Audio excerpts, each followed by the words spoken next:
Pada tahun 1918 beliau melanjutkan pendidikan ke Madrasah Tarbiyah Islamiyah Jauh, yaitu di Padang Panjang, yang dipimpin waktu itu dikenal dengan Syekh Muhammad Jamil Jauh atau Inyik Jauh.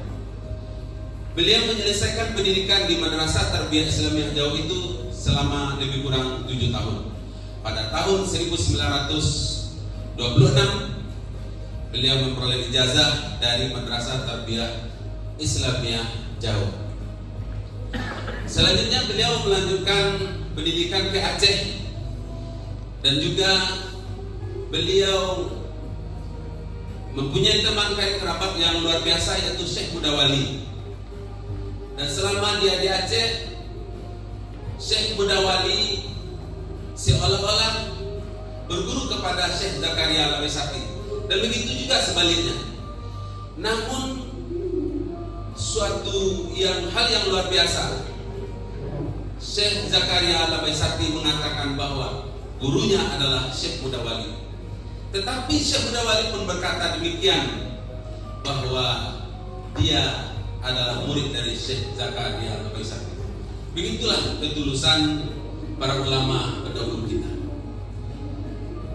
Bapak Dewan Juri yang kami muliakan serta rekan-rekan yang kami hormati, Syekh Zakaria Al-Waisati mempunyai karamah yang luar biasa. Di antaranya waktu beliau wafat, setelah 20 menit dia wafat dan dinyatakan oleh keluarganya dan anaknya bahwa beliau sudah wafat, kemudian dia hidup lagi. Setelah itu tentu keluarganya bertanya, apa jawaban Syekh Zakaria Al-Waisati? Saya belum melaksanakan wasiat. Ketika Syekh Zakaria Al-Waisati menyampaikan wasiatnya terhadap anaknya dan muridnya, beliau meninggal dunia sampai saat ini. Bapak dan Ibu yang kami muliakan, selanjutnya kami akan memperkenalkan keluarga beliau. Beliau adalah seorang yang poligami, mempunyai istri 4 orang. Pertama Maimunah, yang kedua adalah Saunah, yang ketiga adalah Jamiah, dan yang keempat adalah Salamah. Dari keempat orang istri ini, 3 orang berasal dari Malalo dan 1 orang berasal dari Aceh.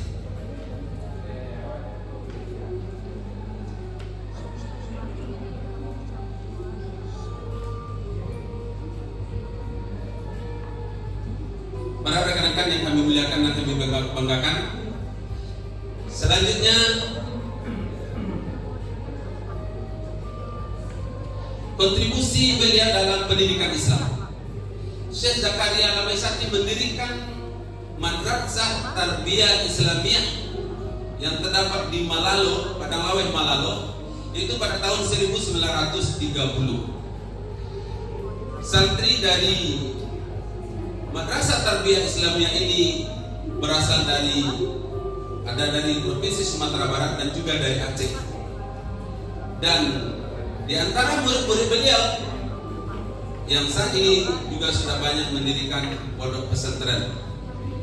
Pada tahun 1992 berubahlah status Madrasah Tarbiyah Islamiyah Malalo ini dengan Pondok Pesantren Tarbiyah Islamiyah. Pendirian madrasah mendirikan lembaga pendidikan yang menarik murid dari berbagai daerah. Artinya muridnya bukan dari Malalo saja, tetapi dari Bengkulu, Jambi, Riau, dan juga dari Aceh. Pengajaran beliau adalah tentang ilmu fikih, tasawuf, tafsir, dan hadis. Adapun karya ilmiah beliau menulis lebih dari 50 karya dalam berbagai bidang ilmu Islam. Bapak Dewan Juri yang kami muliakan,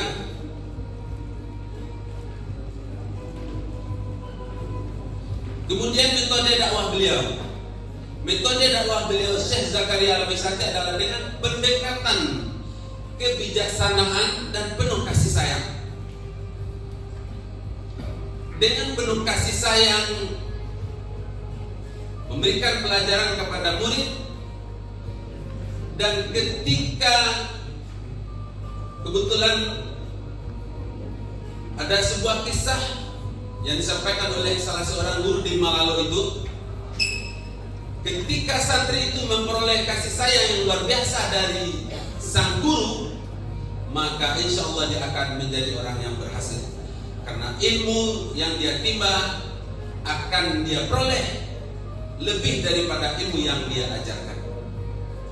Kemudian inilah kondisi pondok pesantren yang didirikan oleh Syekh Zakaria Labasati, yang didirikan pada tahun 1930, dan saat ini telah berubah sesuai dengan kemajuan zaman.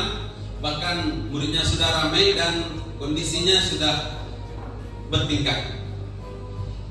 Dan kami penulis pribadi juga mengecap pendidikan di sini selama 4 tahun, pada tahun 1988 sampai tahun